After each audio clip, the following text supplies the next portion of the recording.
El Resurgir de Madrid, el podcast.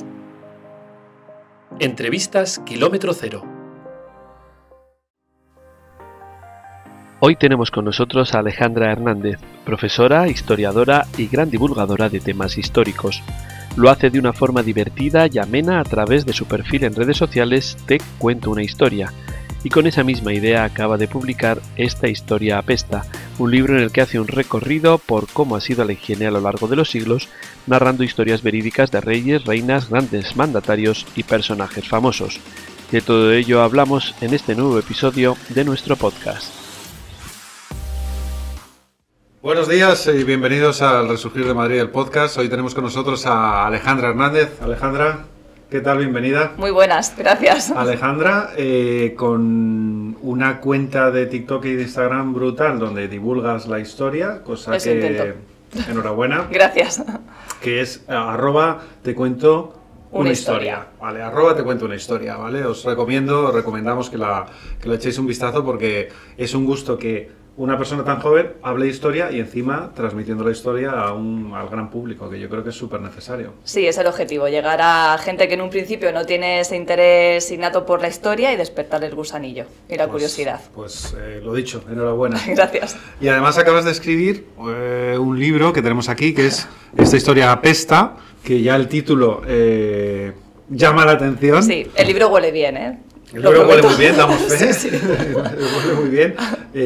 ¿Por qué eliges este tema? Esta historia apesta, sin ánimo de destriparlo por completo, pero esta historia apesta, suena... Bueno, es curioso. una historia de la higiene en realidad. Uh-huh. Lo que pasa que sí que en algún momento de la historia, pues esa higiene no ha sido tan, pulcra, ¿no? Como entendemos hoy en día, y ha apestado un poco.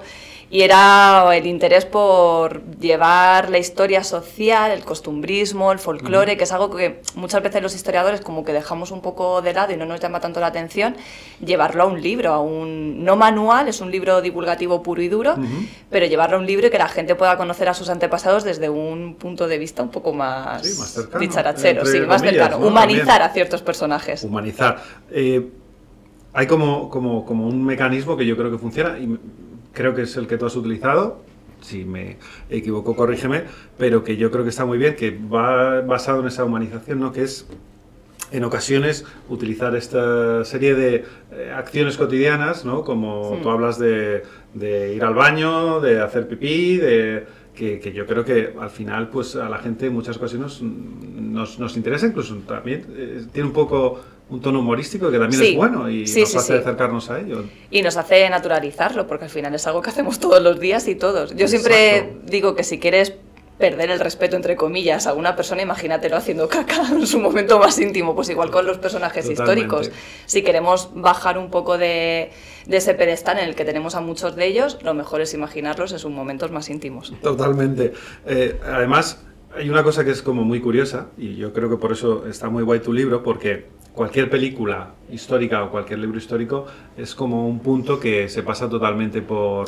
como que no existiera, ¿no? Los personajes no van al baño, no hacen sus necesidades, ni tan siquiera se lavan ni nada, y entonces yo creo que tú lo que has hecho es poner un punto en algo que es súper cotidiano, que también habla mucho de nosotros, ¿no? Sí, además que Hollywood se ha encargado de, quizá presentarnos a esos personajes demasiado limpios o demasiado sanos. Y eso de que tuvieran, por ejemplo, todos los dientes, vemos a los actores de Hollywood o incluso las pelis españolas de historia, todos sus dientes perfectos, blancos, todas las perfectos. piezas, no han perdido nada con 50 años. Bueno, pues eso posiblemente no era así, claro. ¿No? Y sufrían muchas pérdidas de dientes, la apariencia no sería tan limpia, llevar el pelo limpio era muy complicado. Entonces, hay que quizá ir un poco más a esa vertiente de los personajes históricos que no podemos encontrar en otros medios como es el cine, por ejemplo. Desde luego, y además es una forma de hacerlos más reales, ¿no? Sí. Porque lo que pasaba era que tenían sus cositas y que olían algunos muy mal. ¿Alguno en concreto? Te voy a preguntar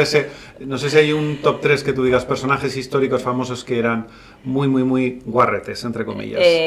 Vale, te iba a decir guarros así en general, porque que huelan mal casi todos, ¿vale? ¿no? Pero porque para nosotros muchos de esos olores serían desagradables hoy en día. A lo mejor para ellos, los egipcios, por ejemplo, que tenían una cierta obsesión por los olores corporales, para ellos era bueno, ¿no? Leer imaginaos la mirra, por ejemplo, que es muy fuerte, sería muy desagradable para nosotros, pero para ellos era oler bien.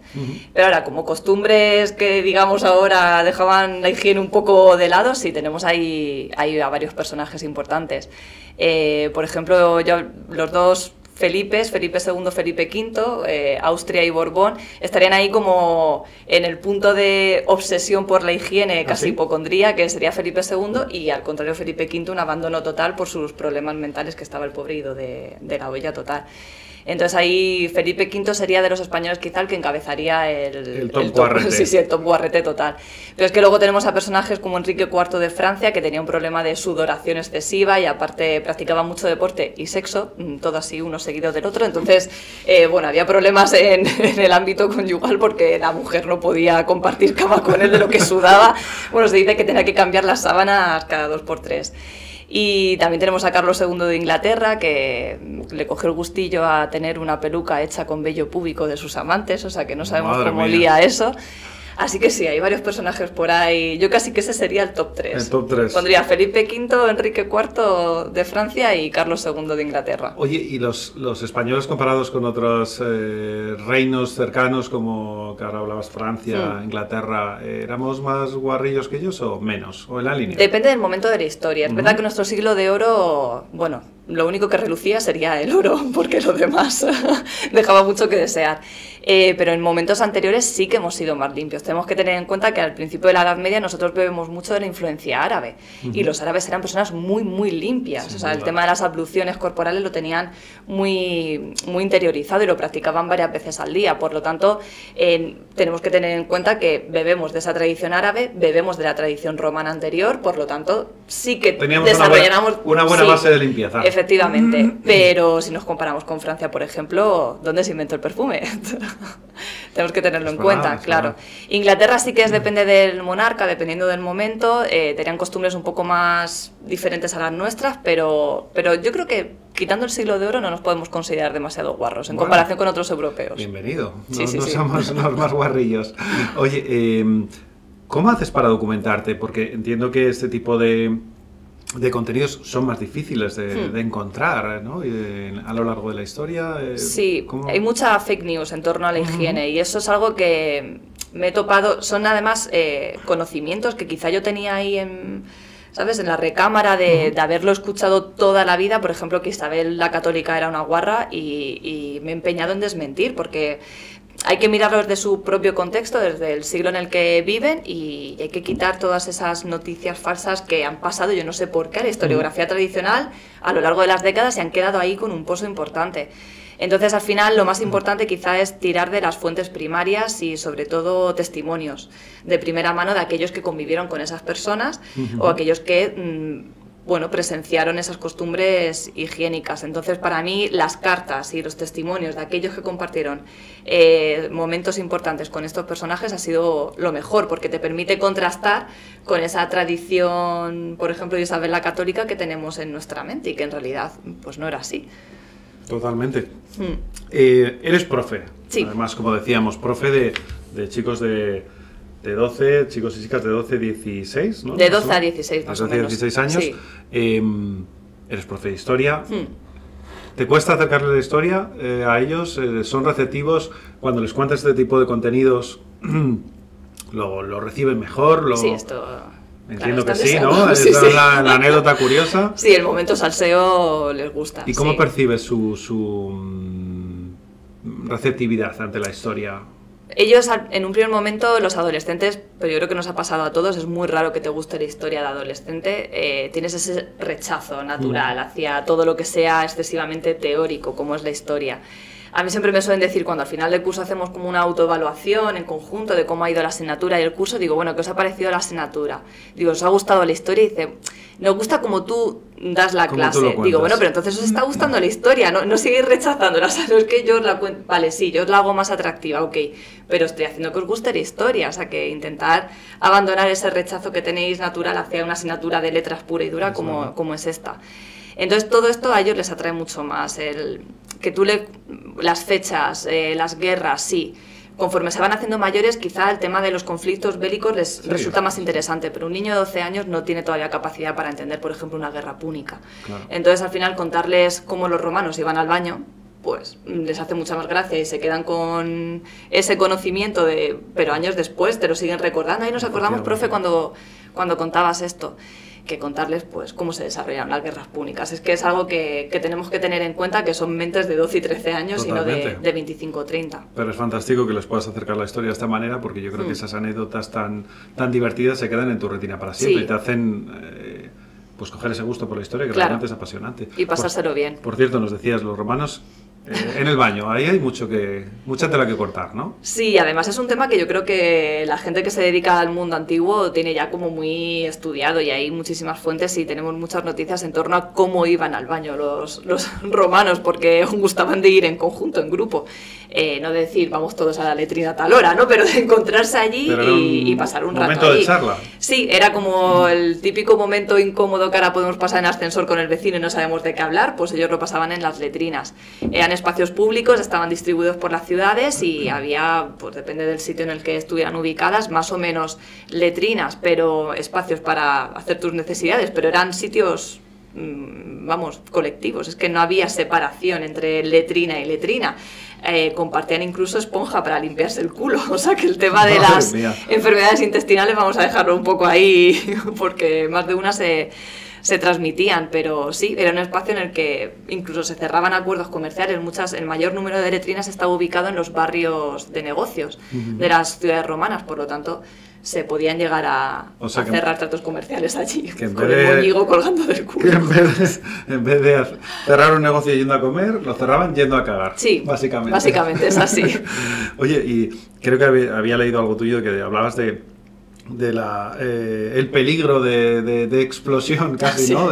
Por la acumulación de metano, ¿no? En estos sitios. Sí, provenía de las cloacas y bueno, incluso había grafitis en las letrinas que avisaban de cuidado, porque, bueno, ellos hablaban de como monstruos, ¿no? Como que salía un monstruo y te quemaba los pelillos del culo, pero en realidad era la concentración de metano que había. Y sí hay grafitis en algunas, en Pompeya, por ejemplo, en Herculano también, en la propia Roma, avisando de este tipo de peligros, de que no te sentases en esa letrina en concreto porque pues salía el monstruo y te podía quemar los pelos del culo, sí. Qué fuerte. Eran mucho más tolerantes a los olores que lo que somos nosotros, ¿no? Totalmente. Por supuesto. Tenemos que tener en cuenta cómo sería una ciudad, por ejemplo. O sea, yo hablo en el libro de los egipcios como la civilización más limpia de la historia, pero a nivel personal, a nivel físico, su cuidado de la higiene personal, pero a nivel de urbe, de ciudad, eran zonas muy sucias y se mezclaban una serie de sustancias, excrementos, restos alimenticios y el propio olor corporal que hacía que sí, eran más tolerantes, por supuesto. Oye, y ahora mismo, en la actualidad, ¿hay alguna civilización, algún país que digas... son un poco guarretes también, que tienen costumbres un poco ancladas en el pasado? Bueno, a ver, para nosotros quizás sí, ¿no? Serían más guarros. Hay que ver que ellos es su manera de verlo. Yo es verdad que estuve hace 3 o 4 años ya, madre mía, en Nepal, y estuve además en la zona más rural de Nepal, más, asalvajada, y para mí el hacer mis necesidades en una letrina fue complejo. O sea, eso de no tener papel higiénico, por ejemplo, el chorrito asiático, que tendremos que tomar nota, por cierto, es mucho más ecológico que estar gastando papel higiénico cada 2x3, pero el tener fosas sépticas de estas comunes, que no pasase el camión de la basura, pasaba una vez al mes, por ejemplo, acumular basura afuera de la casa, era difícil. El olor que había en las calles, pues era diferente entre el incienso, la basura, las letrinas. Bueno, para nosotros es más guarro, pero para ellos no, claro, es como viven y están acostumbrados, y no hay más enfermedades por vivir así. Es pues falta de gestión de residuos, quizá, y de una correcta gestión de residuos. ¿Y pecamos nosotros quizá de exceso o sobreexceso de limpieza? Sí, y es la conclusión a la que he llegado después de escribir el libro, que creo que somos demasiado limpios. Y hasta los médicos, muchos médicos especialistas en dermatología ya avisan de que enjabonarnos todos los días nos está privando de esa capa de protección natural que tiene la piel y que no debemos ni siquiera nuestras partes íntimas todos los días enjabonarlas. Entonces, bueno, habría que hacérselo ver, no llegar al extremo, ¿vale?, del final de la Edad Media o el siglo de oro español. Un término pero bueno, medio. sí. Abusando de que tú conoces mucho, abusando de tu conocimiento de estos temas, hay tres. Te digo tres, pero las que tú quieras. ¿Nos contarías tres situaciones o anécdotas curiosas relacionadas con la limpieza en la historia que te hayan llamado especialmente la atención? Bueno, pues la primera quizás sería el tema de la orina. La estamos desperdiciando a un nivel extremo, la dejamos ir muy alegremente por la alcantarilla. Por las propiedades que tiene, ¿no? Porque tenía unas propiedades que la utilizaban, pero para cosas que hoy en día sería impensable, como por ejemplo regar campos de trigo en época de sequía. De ahí a lavar la ropa con el amoníaco que se extraía de la orina, o incluso en el antiguo Egipto y posteriormente utilizarla para saber si una mujer estaba embarazada o no, que es algo que pensamos que ahora es muy moderno, ¿no? Comprarte el palito el test de embarazo, pero lo hacían ya en el antiguo Egipto con la utilizando la orina, y posteriormente a lo largo del siglo de oro, por ejemplo, utilizando una aguja. La metían dentro de un tarrito con la orina y dependiendo si se ponía rojiza o no, pues estabas embarazada o no estabas embarazada. Entonces, para mí, o sea, nos podría suponer ahora desagradable, ¿no?, el utilizar la orina para limpiar ropa, por Dios, ¿no? Que es bueno, hay muchas cremas que utilizan, ¿no? Pero justo, hay una normativa que dice que no te puedes pasar del 5% de contenido en urín, pero lo tienen, ¿eh? O sea, que se sigue utilizando. Por eso. Luego podría... Uy, perdón. No te preocupes, tranquila. No sé por qué está eso puesto. No es que vaya a acabar el programa ni nada. Seguiría por el tema de los piojos. Me ha parecido, bueno, casi acabo con una dermatitis en el cuero cabelludo después de 3 semanas escribiendo ese capítulo. Ha sido un poco desagradable. Te picaba ya todo. Me picaba todo porque, bueno, ahora lo tenemos como algo muy de la infancia, que Cierto. Casi todos los niños pasan y es algo común. Todos hemos pasado piojos, pero parece como que una persona adulta coja piojos es una falta de higiene, ¿no? Lo podríamos y lo escondemos, pero es normal, podemos coger piojos. Bueno, tenemos vello también, ¿no? Justo, y las mujeres mucho pelo, además, en la cabeza, por lo tanto es algo normal que puede pasar. En otros periodos de la historia, hasta hace muy poco además, era lo normal. Había gente que no se despedía de esos queridos animalitos en toda su vida y no hacían distinción de clases sociales, da igual que fueses el rey, el noble, el clérigo, el obispo o el campesino de tu pueblo, ibas a coger piojos sí o sí. Por lo tanto, eso es algo que también me ha sorprendido, que además lo tenían muy normalizado. No, pues ya está, o sea, había soluciones, lo intentaban, pero es que no había lucha contra ellos, eran Bueno, invencibles. Yo creo haber leído algo tuyo que hablabas de un personaje histórico que tenía un mini cañoncito para matar los piojos, sí, Cristina, ¿no?, de Suecia, para matar pulgas. Para matar pulgas. Para matar pulgas, Qué sí, fuerte. Cristina de Suecia. Sí, ¿Y sí. eso cómo es? Cuéntame. Tuvo una plaga de pulgas en Palacio y ya no sabían cómo acabar con ellas, no daban con la solución y mandó construir unos cañoncitos de 15 centímetros que se conservan, ¿En un museo, sí, en un museo sueco, y además es que los probaron y siguen tirando balitas. Y bueno, llevaban sus mini bombas dentro y se dedicaba la tía a lanzar a ver si... A matar las pulgas. Sin mucho éxito, pues seguramente. No lo sé, la verdad es que desconfío un poco del método, pero bueno, ella se entretuvo así en su momento. Qué bueno. Sí. Discúlpame que nos estabas contando esas tres anécdotas, curiosidades. La de los piojos que nos has dicho. Piojos, orina y... Bueno, es la más cruda quizás serían las trincheras del siglo XX y bueno, y actuales. Desgraciadamente mundiales. Todavía tenemos guerras en marcha que hacen uso de trincheras, y la verdad es que leer las cartas de los soldados que enviaban a sus familiares durante la Primera Guerra Mundial, sobre todo, porque fue la época más cruda, mucho más que la Segunda en cuanto a belicosidad, pues hace que te replantees si verdaderamente lo duro era la guerra o estar en las trincheras. Sí, ¿no? Supuestamente tenían que cambiar de puesto cada 6-7 días, no les permitían estar demasiado allí, pero eso, bueno, se quedaba en la teoría. Muchas veces no podían cambiar por el propio contexto de la guerra y, bueno, dormían sobre cadáveres, convivían con el barro hasta la rodilla, desarrollaban enfermedades como el pie de trinchera por estar precisamente embadurnados de lodo y agua y orina, durante horas y horas y horas.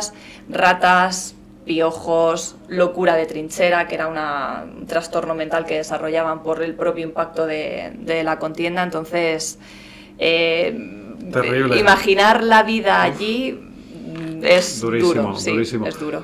Oye, te voy a preguntar por una cosa, porque bueno, realmente vivimos ahora en el siglo XXI, se nos antoja como lejísimos una serie de costumbres que realmente no son tan lejanas, que nuestros abuelos seguramente las han vivido, como era pues el tema de tener que tirar el pipi por la ventana, sí, y el agua va. el agua va, ¿no? Sí. Es tan conocido. ¿Desde cuándo sucede este tema y más o menos cuándo se extingue este agua va? No se sabe muy bien, la expresión como tal, no se sabe muy bien en qué momento surge. Se dice que en España en la Edad Media ya se tiene conocimiento de esta expresión. Es verdad que a partir del siglo XVI-XVII se generaliza, pero la costumbre de tirar los restos biológicos de orina y caca por la ventana ya en el Antiguo Egipto lo hacían, o sea que es algo que viene de muy lejos. La propia María Antonieta lo sufrió en sus carnes, paseando por Versalles. Un lacayo fue a limpiar la habitación de un noble que allí se alojaba y le cayó encima a María Antonieta. Entonces, o sea, es algo que hasta en los grandes palacios, como puede ser Versalles, lo hacían. Y es verdad que hasta hace muy poco en los pueblos, como tú dices, los abuelos, sí, yo creo que lo han vivido. No hace tantísimo tiempo. No. Y por aquí, por Madrid, seguro que en los años 50-60 las calles estas del barrio de las Letras estaban que tenía que ser repletitas, sí. Increíble el olorcito. Sí. Bueno, pues Alejandra, hasta aquí esta primera parte de la entrevista, en la que te hemos destripado algún spoiler. Exactamente, un poquito destripado el libro, pero que desde luego hay muchísimo más que leer. Y ahora vamos a preguntarte por algunas primeras veces, con una compañera que viene enseguida. Venga. El Resurgir de Madrid, el podcast. Entrevistas Kilómetro Cero. Y ahora conozcamos el lado más personal de nuestros invitados en la sección Mi Primera Vez.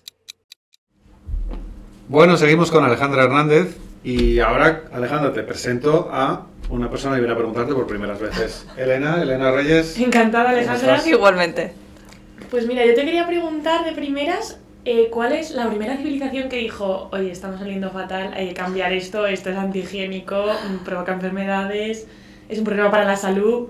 ¿Quién dio el cambiazo? Bueno, en España podríamos hablar de Carlos III, conocido como el mejor alcalde de Madrid, y su grupo de ministros ilustrados fue uno de los primeros que dijo, oye, aquí la cosa se está poniendo un poco fea, sobre todo por el tema de los enterramientos dentro de las iglesias. Y, por ejemplo, sacó los cementerios fuera, extramuros de la ciudad, y eso ya es, a nivel de higiene urbana, es muy importante, es una primera vez importante para nuestra historia. A nivel así más europeo e internacional, podríamos hablar de los ingleses, el movimiento higienista en el siglo XIX. ¿El movimiento higienista? Sí, bueno. Surge por su propio nombre, ¿no? Ya podemos pensar que algo mejoraron, porque movimiento higienista. Y bueno, a él se sumaron incluso Victoria de Inglaterra, por lo tanto marcó un antes y un después en la higiene personal y en la higiene urbana, y se fue contagiando. O sea, llegó a España a mediados del siglo XIX, en la segunda mitad, y al resto del mundo. Por lo tanto, a nivel español nos quedaríamos Madrid, Carlos III; a nivel europeo, los ingleses en el siglo XIX. En Madrid hemos tenido aquí... Un pionero. Y también te quería preguntar por el tema de... Me da mucha curiosidad el papel higiénico. O sea, ¿cuándo fue que instauraron eso? ¿Cómo se limpiaban antes? ¿Qué hacían? ¿No se limpiaban? Bueno, antes sí, a ver, limpiarse se limpiaban, pero con lo primero que pillaban. Pero esto es algo que yo creo que le preguntamos también a nuestros abuelos y los que han vivido en el campo. Yo que soy de Murcia y de familia huertana, de haber vivido en la huerta, pues con las hojas que pillaban, con la piedra más apañada que pillaban por ahí y ya está, o sea, eso es lo que había. Y estamos hablando de años 50, años 40, sí. O sea, que no nos tenemos que ir mucho más atrás en el tiempo. Es verdad que el papel higiénico surge ligado al movimiento higienista, del que veníamos hablando, en el siglo XIX, surge a mediados del siglo XIX, pero se comercializa a nivel... internacional mucho más tarde. De hecho, en España llega en los años 50. Y es un papel higiénico además como muy bonito. Tiene unos elefantes dibujados. Sí. Un clásico. Que rascaba bastante. Sí, efectivamente, no era muy agradable. Famoso por ello. Yo creo que por eso muchos conservaron la piedra antes que el papel higiénico. Y hasta hace no demasiado tiempo se comercializaba esa marca. No sé si a día de hoy también, pero... Yo creo que no. Igual hace 20... Yo te diría que hace 20 años, ahora ya 30... a tope. Probablemente sí, pero... Que era como gris, horrible, Sí, era bastante desagradable. Entonces, bueno, surge con el movimiento higienista también, pero es verdad que más ligado a la sociedad americana que en Europa. En Europa tarda un poquito más en llegar. O sea que en España llega en los años 50. En los años 50. No llevamos Nada. Muy poquito. 70 años, 70 y Algunos años, privilegiados un entiendo papel que lo tendrían antes, ¿no? Obviamente, gente que viaja, bueno, con un poder adquisitivo superior sí que lo traería de importación de América, pero vaya, aquí comercializarse, por así decirlo, a partir de mediados del siglo XX. Andamos mandando naves espaciales, pero hace 70 años nos limpiábamos el culo con la mano, con una piedra. Y con periódico, que eso me lo ha contado a mí. Mis padres me lo han contado, sí. Con periódico. Cierto, qué curioso. Oye, mirando por las mujeres en la historia así un poco, el tema de la menstruación, ¿qué hacían? ¿Cómo se apañaba eso? Pues imagínate, tenemos si ahora que... es complicado. Sí, tenemos que dar gracias de esos avances, porque es verdad que incluso ahora ya descartando las compresas, la bendita copa menstrual, es que hemos tenido unos avances increíbles con la menstruación, pero a mediados del siglo XIX es cuando empiezan a aparecer métodos para intentar que las mujeres fueran a trabajar. Estamos en la industrialización, por lo tanto las mujeres se han incorporado al mercado laboral, a la industria, y tienen que ir a trabajar, no pueden estar faltando al trabajo una semana al mes. Entonces, bueno, ahí desde las soluciones más caseras, como eran las enaguas almidonadas, muy fuerte para intentar que absorbieran todas las pérdidas, y eran pues de color rojo, de color negro, bueno, un poco para disimular las manchas, hasta, bueno, pues los trapos, las gasas gruesas. Me lo mi abuela, que no es de hace tanto. Claro, efectivamente, el tema de los trapos y las gasas se las ataban con cuerdas a la cintura, bueno, pues intentar como los propios pañales también de los niños, ¿no? Pequeños, efectivamente, eran paños. Claro, eran paños que se lavaban y se reutilizaban. Sí. Y sí que había algunas atrevidas que se introducían esponjas, las esponjas de lavar el cuerpo, las esponjas marinas que utilizamos para lavar a los bebés, por ejemplo, se las introducían para absorber todo lo que pudiesen, pero producía unas rozaduras tremendas. Entonces tuvo que ser doloroso, cuanto menos dolor, aparte del propio dolor ya de la menstruación, en esas soluciones. Madre mía. ¿Y había alguna fecha concreta, tipo en la Edad Media, por ejemplo, que dijese, venga, esta es la primera ducha del año? O sea, ¿coincidía con alguna época en concreto? Porque yo sí que he leído como que sí que no era aleatorio. Sí, depende del momento de la Edad Media y de si eras mujer, hombre, clérigo, perteneciente al clero, iba cambiando. Es verdad que las mujeres, por ejemplo, cuando se iban a casar era obligatorio el baño antes de un baño en profundidad, una higienización ahí personal profunda, antes de casarse era obligatorio. Luego ya por ejemplo, las congregaciones monásticas tenían como sus propias reglas, se tenían que bañar en ciertos momentos del año, no podían abusar de esos baños, se consideraba que era malo para la salud, y al final de la Edad Media, ya con la influencia bestial que tenía la Iglesia en toda la vida cotidiana de los ciudadanos, sí que marca un poco. En ciertas festividades pues no te podías bañar, o sí, podías mantener relaciones sexuales o no, sí que marcaba un poco el día a día de los ciudadanos, también en cuestiones de higiene. Oye, es curioso lo que decías, ¿no? Que antes del matrimonio, ¿no? Algunas mujeres se tenían que lavar en profundidad, para los hombres no era tal el requisito, ¿no? No era tal el requisito, no. También, a ver, entiendo que harían también, jope, o sea, bueno, es tu boda, ¿no? Vamos a intentar llegar, claro, lo más limpios posible, pero la costumbre estaba extendida entre las mujeres, más que entre los hombres, sí. Desde luego, es que me parece sintomático, ¿no? Que ya ahí entonces hubiera esa diferencia tan... Sí. Y te quería hacer la última pregunta un poco más personal, que era sobre tu primera vez como profe, frente a adolescentes, explicando historia, que lo suelen ver denso y tal. ¿Cómo fue la cosa? Buah, pues me acuerdo que estaba hecha un flan, me temblaba todo porque... ¿Hace cuánto de aquello? Pues hará, yo creo que fue de curso 2017. O sea, va a hacer ahora en septiembre, soy de letras, 6 años, ¿no? Sí, 6 años. No hace tanto, en realidad no llevo tanto en las fechas, en fin, las fechas históricas, pero hacer cálculos ya no es lo mío. Va a hacer ahora 6 años, o sea que no hace tanto en realidad que estoy en el mundo de la docencia, pero yo me había enfrentado a grupos de viejitos, porque yo hacía guía turística por Madrid con grupos de jubilados, pero claro, no es lo mismo, los jubilados están súper interesados en la historia, lo de plantarte delante de un grupo además me tocó una tutoría, daba solo tercero de la ESO y en Vallecas. Y es verdad que esos prejuicios que tenemos los que no somos de Madrid, cuando llegamos a Madrid con ciertas zonas de la Porque ciudad no que luego... no conocemos. Claro, y luego vas y dices, madre mía, pues es maravilloso, o sea, me encantaba el barrio, pero al principio Claro digo, que madre sí. mía, Vallecas, mi primera vez, tercero de la ESO, que es el Buah. curso más inestable a El nivel peor, yo creo, de- adolescencia, Ibas sí. acojonada. Sí, Hablando en básicamente. plata. Vamos a hablar así, no hablando de mierda, hombre. Acojonada, sí. Hice caca varias veces esa mañana. Pero bueno, la verdad es que tuve un alumnado excepcional. Sigo manteniendo contacto con ellos a día de hoy. De hecho, fui el año pasado a su graduación. Y en el colegio me acogieron, era un colegio concertado de allí de Vallecas. Para mí fue de agradecer que sin experiencia, porque me costó muchísimo, era un rechazo continuo en todas, cada vez que llegabas a echar currículum porque no tenías experiencia previa en la docencia, porque tienes que empezar en algún momento, alguien te Claro. tiene que dar esa Por oportunidad. supuesto. Y es verdad que ese colegio, el equipo directivo me la diese y los alumnos me acogiesen con tanto cariño y Qué también entendiendo que era mi primera vez, que acababa de llegar, que tenía 26 años, 27, o sea que es que me llevaba con ellos muy poco, en realidad con los mayores Ni tanto. me llevaba muy poquito. De hecho me echaban la bronca a veces por los pasillos mis compañeros pensándose que era una alumna. Esto lo tengo ahí como muy de gritarme mis compañeros y girarme y decir, oye, por favor, que no soy una alumna. Entonces, bueno, un poco cagada, pero con Pero mucha por bien. ilusión, porque llevaba muchos años persiguiendo el poder empezar a dar clase, que era muy complicado sin experiencia y lo viví con mucha ilusión.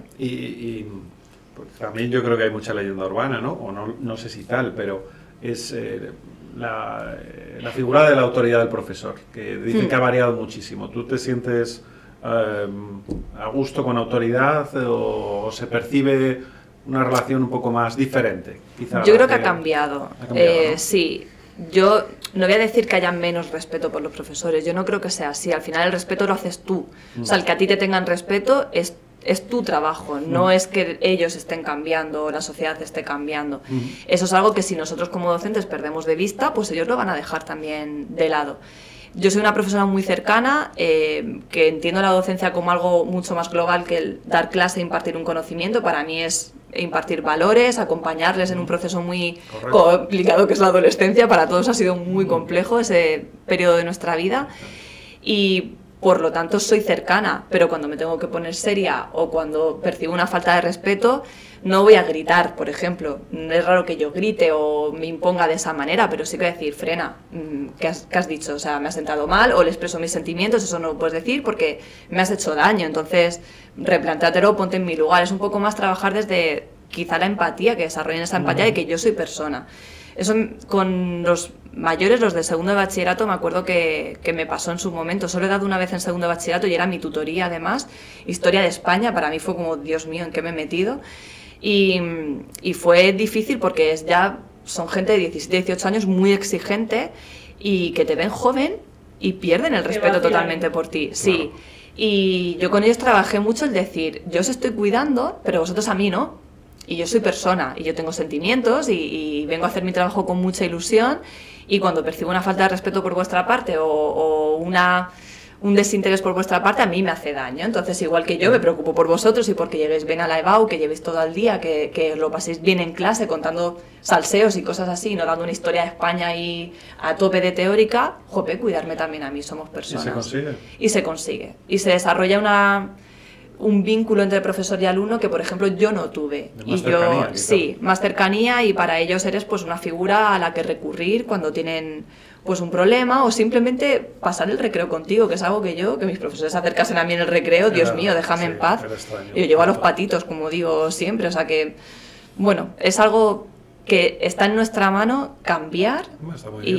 y sin perder el respeto, por Pues supuesto. está muy bien lo que apuntas. Yo te quiero preguntar una primera vez también, con tu permiso. En este caso, sobre el jabón, que me resulta como muy curioso, ¿no? ¿Cuándo es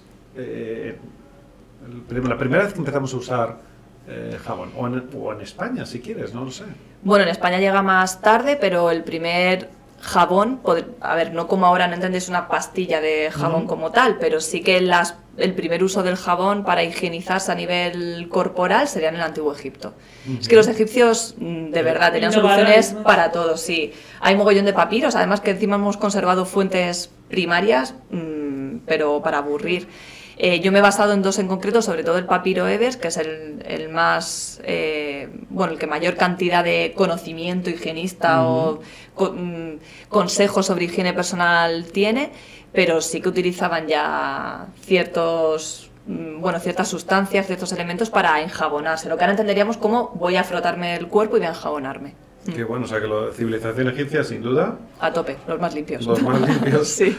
Bueno, pues millón de gracias. Vamos a irnos a la última parte de la entrevista, en la que te queremos preguntar sobre algo relacionado con Madrid. Vale. El Resurgir de Madrid, el podcast. Entrevistas Kilómetro Cero. A continuación, sometemos a nuestros invitados a nuestro test madrileño Las 12 Campanadas. Bueno, seguimos con Alejandra Hernández y ahora vamos a preguntarte, Alejandra, como ya habíamos anticipado, pues algo sobre Madrid. A ver si no suspendo. No tanto para pillarte, vale. sino para que también tú nos recomiendes alguna cosilla que a ti te apetezca, ¿vale? O Venga. que tú creas. Bueno, yo te voy a hablar de Madrid, pero Comunidad de Madrid al completo, Venga, ¿vale? Vale. El sitio más bonito de Madrid para ti. La Pedriza. Muy guay. ¿Un lugar para comer bien? Uy, hay un montón. Primero que te venga a la mente.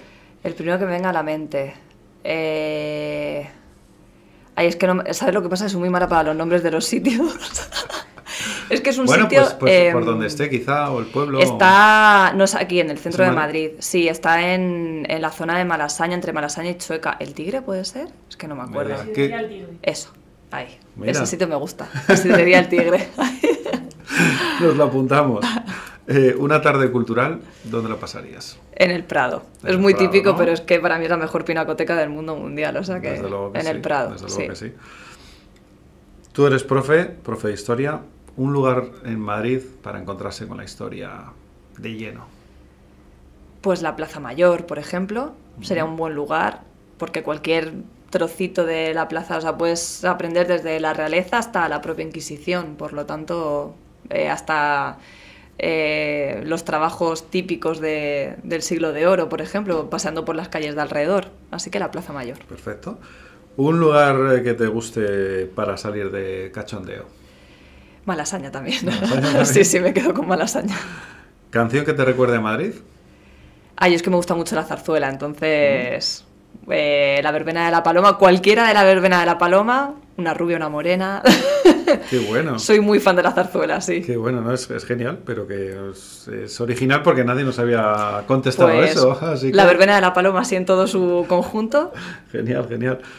¿Cibeles Neptuno u otra fuente? ¿Eres futbolera? ¿Te gusta? No soy futbolera, pero Cibeles por su historia. Como está ligada a la mitología, me gusta mucho. Cibeles. Cibeles. ¿Has bailado un chotis alguna vez? No, pero me encantaría aprender, porque además yo he sido bailarina anteriormente, ¿Ah, sí? bailadora más de flamenco y Anda. le doy a lo que sea, o sea, cualquier tipo de baile que me pongas me gusta, y el baile tradicional mucho más. También he bailado jota, por lo tanto el chotis es asignatura pendiente, Pues lo tienen, apuntamos. mira. Ha venido bien esta pregunta para Sí, que sí. lo anotes en la agenda. ¿Has comido alguna vez las uvas en la Puerta del Sol? No, y también asignatura pendiente, porque llevo 9 años en Comunidad de Madrid y todavía no he ido a comerme las uvas allí, pero Hay que hacerlo. hay que hacerlo, sí. Esta es un poco más sui generis, pero bueno, ¿te ha pasado algo desde que llevas aquí en Madrid que digas esto solo me podía pasar aquí? Pues la verdad es que, bueno, encontrarte a gente conocida, ¿no? Quizá eso, bueno, tener la oportunidad es que Madrid ofrece ciertas cosas que en otras comunidades o provincias no puedes hacer. Por ejemplo, entrar al Congreso de los Diputados y conocer a políticos allí. Es algo que me ha pasado en Madrid y no me puede pasar en otro sitio. Totalmente. Y bueno, pues encontrarte con gente muy random. Eso sí, en Madrid hay de todo. O sea, la gente más random y dispar que puedas pensar te la encuentras en Madrid, sí. Totalmente. Un sitio poco conocido, no del gran circuito, a donde llevarías a alguien si viniera de visita a Madrid. ¿Tipo cultural? De lo que quieras. Que dijeras, un amigo tuyo, un amigo tuyo de Suecia, que dijeras, te voy a descubrir algo de Madrid que no te va a llevar nadie allí. Bueno, pues me iría quizá al monasterio de las Descalzas Reales.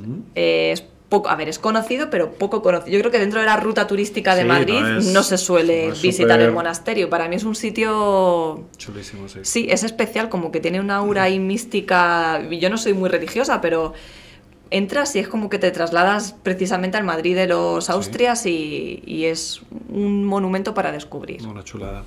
Y por último, Alejandra, ¿qué tiene Madrid que no tiene ninguna otra ciudad para ti? Bueno, para mí, pues mi trabajo, sinceramente. No he tenido esa oportunidad en otro sitio. Madrid me abrió las puertas a la docencia y, por lo tanto, haber descubierto lo que verdaderamente me gusta, que es dar clase. Y luego, sus museos. Me quedo con eso. Tampoco, con todo el respeto del mundo hacia los madrileños y Madrid, tampoco es una ciudad que podamos comparar en cuanto a más bonita con otras europeas. Creo que está muy en consonancia con el resto de capitales europeas, pero la oferta cultural que tiene, para un historiador e historiadora del arte, tela, merece la pena. Pues Alejandra, muchísimas gracias por este ratillo que nos has dedicado. A vosotros. Recordamos a todo el mundo esta historia apesta, súper recomendado para aquellos que os queráis acercar a la historia desde un punto de vista divertido y además desde un punto de vista relacionado con la higiene que va a abrir el apetito de seguir leyendo muchas cosas Eso de historia. es, de comer no, de seguir leyendo. De seguir leyendo, efectivamente.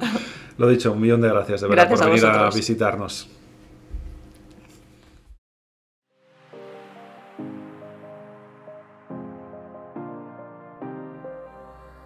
El Resurgir de Madrid, el podcast. No te pierdas nuestro próximo episodio. El Resurgir de Madrid, el periódico digital en el que encontrarás entrevistas, planes, rutas, propuestas de ocio y mucho más. El periódico que te muestra el lado bueno de las noticias y la actualidad de los 179 municipios de la Comunidad de Madrid. Visítanos en elresurgirdemadrid.com y en nuestras redes sociales.